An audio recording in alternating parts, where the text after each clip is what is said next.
देखो जो प्रिज्म में हमने बाकी सारा पार्ट तो कंप्लीट कर लिया। अब प्रिज्म में एक लास्ट छोटा सा पार्ट आता है, प्रिज्म के कारण टोटल इंटरनल रिफ्लेक्शन। तो तुम खुद बताओ कि पहले केस में तो रे एयर से ग्लास में जा रही है, रेयरर से डेंसर मीडियम की ओर जा रही है, तो इस पहले प्रोसेस में तो टोटल इंटरनल रिफ्लेक्शन हो ही नहीं सकता है। लेकिन दूसरे प्रोसेस में रे ग्लास से एयर मतलब डेंसर से रेयरर मीडियम की ओर जा रही है, तो इस दूसरे पार्ट में टोटल इंटरनल रिफ्लेक्शन हो सकता है। ये दो प्रिज्म के कारण टोटल इंटरनल रिफ्लेक्शन होने की क्या कंडीशन है वो देखते हैं ना। तो चलो इस बार मान लेते हैं कि वो एक कांच का कोई ट्रायंगुलर प्रिज्म है जिसका प्रिज्म एंगल ए। ये प्रिज्म ग्लास का बना है जिसका रिफ्रैक्टिव इंडेक्स एन और बाहर का मीडियम एयर मान लेते हैं ना। तो देखो इधर से किसी रे को इंसिडेंट कर रहे हैं और चलो नॉर्मल से आई एंगल पर इंसिडेंट कर रहे हैं, है ना। तो क्वेश्चन के पहले पार्ट में तो हमको पूछा है कि इस प्रिज्म का प्रिज्म एंगल कितना हो ताकि आई एंगल पर जो रे इंसिडेंट करे वो दूसरे सरफेस से टोटल इंटरनल रिफ्लेक्ट हो जाए, वो देखना है। फिर सेकेंड पार्ट में हमको पूछा है कि प्रिज्म एंगल कितना हो ताकि तुम रे को चाहे किसी भी एंगल पर इंसिडेंट करो हर बार टोटल इंटरनल रिफ्लेक्शन हो जाए, उसकी क्या कंडीशन होगी। और तीसरे पार्ट में हमको पूछा है कि प्रिज्म एंगल कितना हो ताकि रे को चाहे किसी भी एंगल पर इंसिडेंट करें कभी भी टोटल इंटरनल रिफ्लेक्शन ना हो, उसकी क्या कंडीशन होगी वो देखना है। याद करके बताओ कि सिमिलर इसी टाइप की चीजें हमने ऑप्टिकल फाइबर में भी पढ़ी थी ना, तो यहाँ भी वैसे ही करना है। स्टार्ट करते हैं ना। तो चलो पहले केस में किसी रे को नॉर्मल से आई एंगल पर इंसिडेंट किया है, तो ये रे दूसरी सरफेस पर टोटल इंटरनल रिफ्लेक्ट हो जाए, उसकी क्या कंडीशन होगी वो देखना है ना। स्टार्ट करते हैं।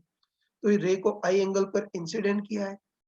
सबसे पहले रे एयर से ग्लास में जा रही है, तो एयर के कंपैरिजन में ग्लास का एन ज्यादा तो थीटा कम होगा और रे नॉर्मल की और मुड़ जाएगी।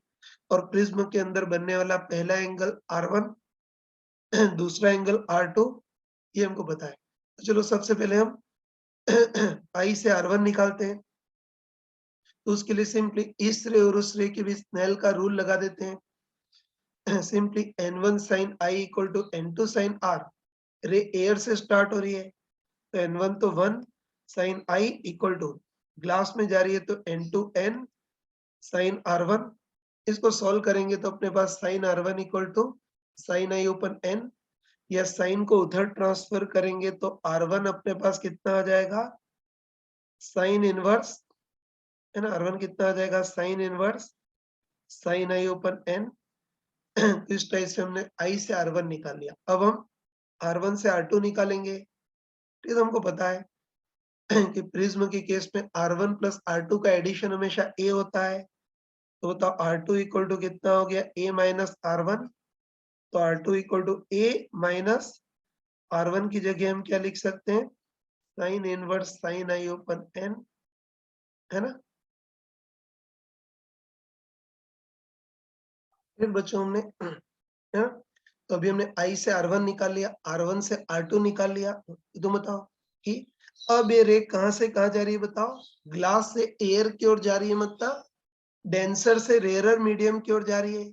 तो अब टोटल इंटरनल रिफ्लेक्शन के चांसेस हैं, और इस बार हम चाहते हैं कि रे बाहर ना निकल पाए, बल्कि हम चाहते हैं कि इस बार रे बिल्कुल टोटल इंटरनल रिफ्लेक्ट हो जाए।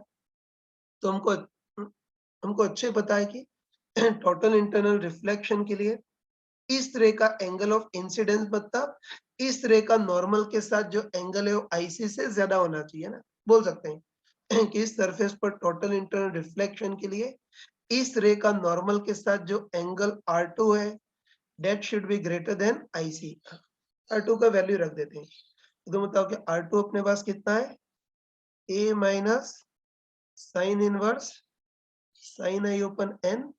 R2 इतना है, और इस सरफेस पर टोटल इंटरनल रिफ्लेक्शन हो जाए उसके लिए इस रे का नॉर्मल के साथ जो एंगल है that should be greater than IC, है ना। चलो इस नमूने को उधर ट्रांसफर करते हैं, है ना।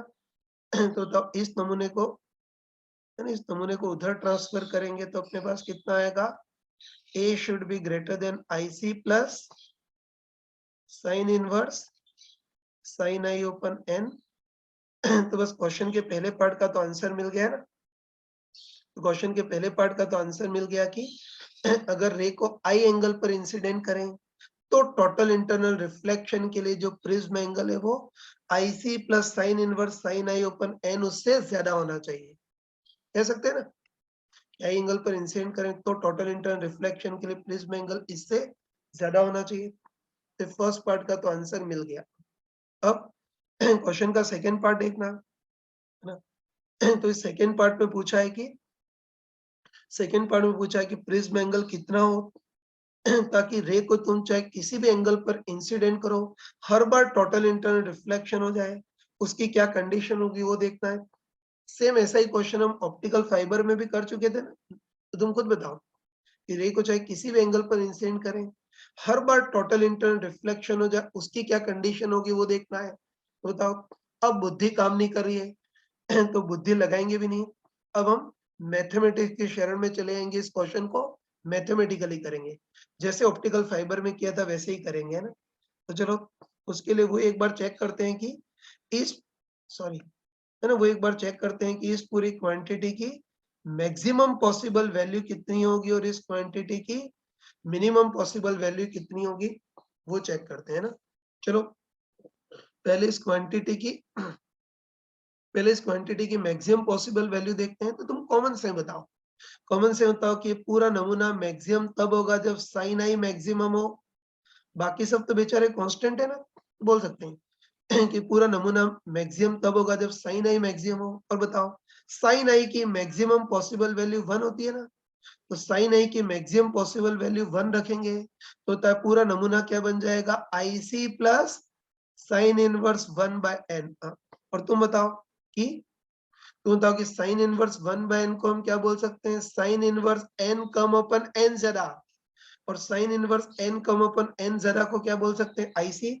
तो पूरा नमूना कितना हो गया, आईसी प्लस आईसी मतलब 2 आईसी, है ना। पक्का बोल सकते हैं कि पूरा नमूना मैक्सिमम तब होगा जब साइन आई मैक्सिमम, साइन आई की मैक्सिमम वैल्यू 1 रखोगे तो इस पूरे नमूने की maximum value IC plus IC मतलब 2 आईसी। तो पता चल गया कि इस पूरे टर्म की मैक्सिमम पॉसिबल वैल्यू 2 आईसी हो सकती है।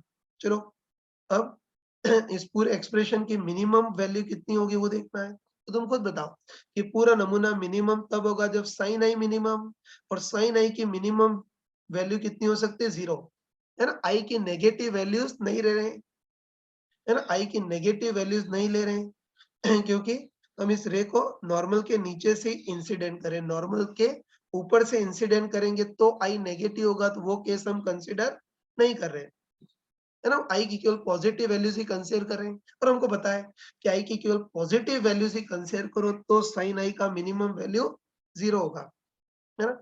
बस पूरे नमूने की मिनिमम वैल्यू भी देख सकते हो तो कह सकते हैं कि पूरा नमूना मिनिमम तब होगा जब साइन आई मिनिमम, और आई की पॉजिटिव वैल्यूज के लिए साइन आई की मिनिमम पॉसिबल वैल्यू 0 हो सकती है, और साइन आई की मिनिमम वैल्यू 0 रखोगे तो इस पूरे नमूने की मिनिमम वैल्यू आईसी आ गई। तो बस पक्का बोल सकते हैं कि जो भी नमूना उसकी मैक्सिमम पॉसिबल वैल्यू 2 आईसी और मिनिमम वैल्यू आईसी होगी।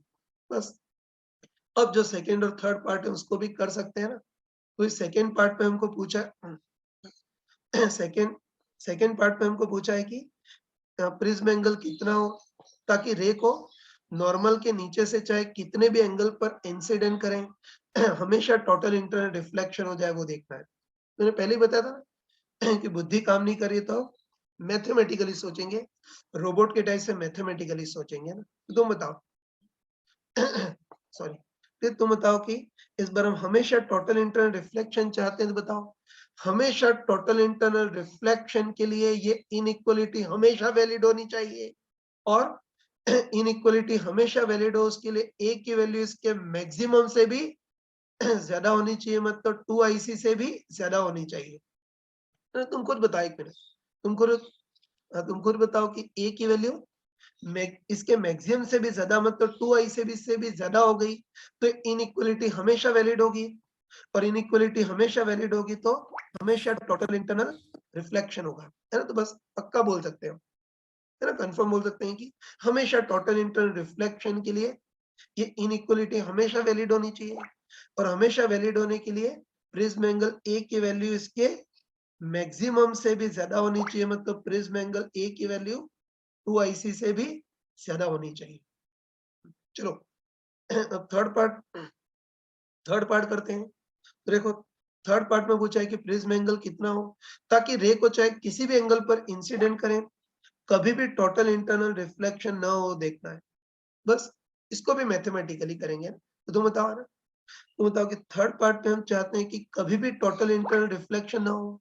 तो कभी भी टोटल इंटरनल रिफ्लेक्शन ना हो, उसके लिए इनइक्वालिटी हमेशा गलत साबित होनी चाहिए, और हमेशा गलत साबित होने के लिए ए की वैल्यू इस मिनिमम से भी कम होनी चाहिए, मतलब ए की वैल्यू आईसी से भी कम होनी चाहिए। बताओ ना, ए की वैल्यू आईसी से भी कम हुई तो इनइक्वालिटी हमेशा गलत साबित होगी, तो टोटल इंटरनल रिफ्लेक्शन कभी होगा ही नहीं। कह सकते हैं कि कभी भी टोटल इंटरनल रिफ्लेक्शन ना हो, उसके लिए इनइक्वालिटी हमेशा गलत साबित होनी चाहिए, और गलत साबित होने के लिए ए की वैल्यू इसके मिनिमम से भी कम, मतलब आईसी से भी कम होनी चाहिए।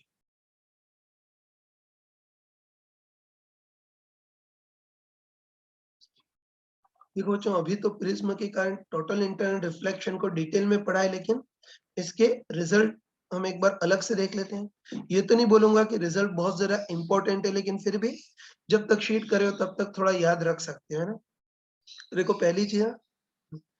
पहली चीज ये ध्यान रखना कि अगर प्रिज्म एंगल की वैल्यू 2IC से भी ज्यादा हो, तो हमेशा टोटल इंटरनल रिफ्लेक्शन होगा, चाहे तुम रे को किसी भी एंगल पर इंसिडेंट करो, है ना। अगर प्रिज्म एंगल की वैल्यू 2IC से ज्यादा हो तो हमेशा टोटल इंटरनल रिफ्लेक्शन होगा।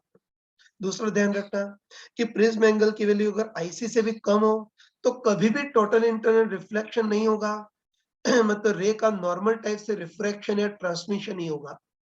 और तीसरा ध्यान रखना कि अगर प्रिज्म एंगल की वैल्यू आईसी से 2IC के बीच हो, है ना, प्रिज्म एंगल की वैल्यू अगर आईसी या 2IC के बीच हो, तो फिर कुछ एंगल ऑफ इंसिडेंस के लिए टोटल इंटरनल रिफ्लेक्शन हो भी सकता है, और कुछ एंगल ऑफ इंसिडेंस के लिए टोटल इंटरनल रिफ्लेक्शन नहीं भी हो सकता है।